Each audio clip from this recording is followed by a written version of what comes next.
Are you interested in the best trap bar on the market? It's that one right there. In today's review, we'll be going over all the awesome features that the TB-2 has and why I recommend it so much. Let's get started. First up, let's start with the main features. There's a couple of features that the TB-2 trap bar brings to the table that I have to mention. These main features are as follows: the hex width, the knurling in the handles, the sleeves, the black powder coat, and of course the weight capacity. These 5 features of Rogue's trap bar are why I went with this one over others. The biggest issue I have with cheaper trap bars is that they're so goddamn small. For smaller lifters, this is fine, but for bigger lifters, it's a huge pain getting in and out of them. On my previous trap bar, which is the god-awful cat barbell hex bar, it was so narrow that I felt claustrophobic inside the cage. But of course, I switched over to Rogue's trap bar, and now I have way more space to lift in it, which helps me get into stronger positions. I actually recently pulled a 10 rep max for 20 reps as soon as I switched to it, so obviously this made a huge difference, and I just got it. The cage itself is around 28.5 inches in width, which is just right for bigger and smaller lifters alike. This is the second factor I had to consider, and that was the knurling in the handles themselves. I wanted something that had a nice solid knurling that wasn't gonna rip my hands up, but also wasn't slippery like cheaper bars tend to be. And as you can see on these, just like Rogue's Ohio bar, these have a medium depth knurl,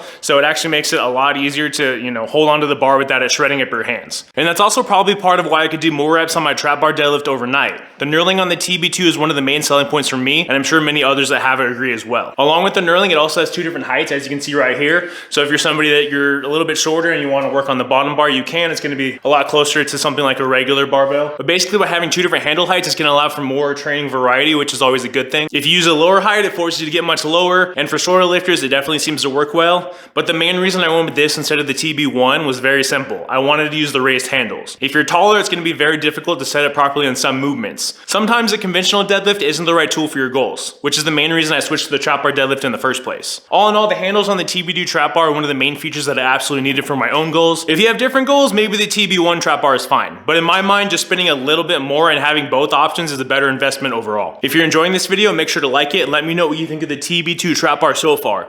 And with that, let's get back to the video. Next up, we have the sleeves. And the sleeves on a trap bar can make or break the entire thing in my mind. Most trap bars have really short sleeves that can only hold a couple hundred pounds. And if you're using super bulky bumper plates that are found in most commercial gyms, it's going to be even lower. The solution is longer sleeves, of course. The sleeves on my old trap bar are only around 10 inches. Even with the thinnest plates, you'll never reach the 1,000-pound weight capacity it claims to have. The Rogue TB-2 trap bar has some of the longest sleeves I've seen on this type of bar. They're 16 inches long, and some lifters even push this thing up to 1,000 pounds without any issue. So you know for a fact it's as durable as they say, while also allowing for more plates, regardless of if they're thick bumper plates or not. Next up, we have the black powder coat. And while black powder coats aren't as long-lasting and maintenance-free as stainless steel, I definitely prefer it for the overall aesthetic alone. So while it might not contribute to the functionality of the bar, having equipment that looks cool and fits a color theme for your gym is always a plus. And as you can see, my color theme is red and black, so it fits right in. And finally, we have the weight capacity. A barbell is only as good as how much weight it can hold. And the TB-2 trap bar doesn't have an official spec for its weight capacity on their website, but I can tell it's at least 1,000+ pounds. Here's a pretty famous video of the Forsaken Warrior doing a 1,000-pound trap bar deadlift. And if you look, he's using Rogue's TB-2 trap bar with a shit ton of weight. And yes, he blacks out a bit right after, but can you blame the guy? That's what super heavy weights can do to you. Also, don't worry, he's completely fine. I want a bar that can hold a ton of weight, so I never have to buy another one or worry about getting stronger than the bar's weight capacity. If something's only rated for a couple hundred pounds, eventually you're gonna have to replace it. As I always say, buy nice, don't buy twice. The TB-2 trap bar from Rogue has a ton of awesome features that make it easy for me to purchase. The solid black powder coat that looks sleek, the awesome knurling that won't destroy your hands with 2 different handle heights for variety, the wider cage to find the strongest position possible, and of course an incredible 1,000-pound plus weight capacity. On top of that, those extra long sleeves that can actually hold more than 3 bumper plates makes this bar pretty easy to recommend to you guys. If you guys are interested in more equipment from Rogue Fitness and others, you can check out my buying guides here as well as in the description box below. I'll also link the TB-2 trap bar there as well so you can get one for yourself. Thank you guys for watching, and I'll see you all in the next video.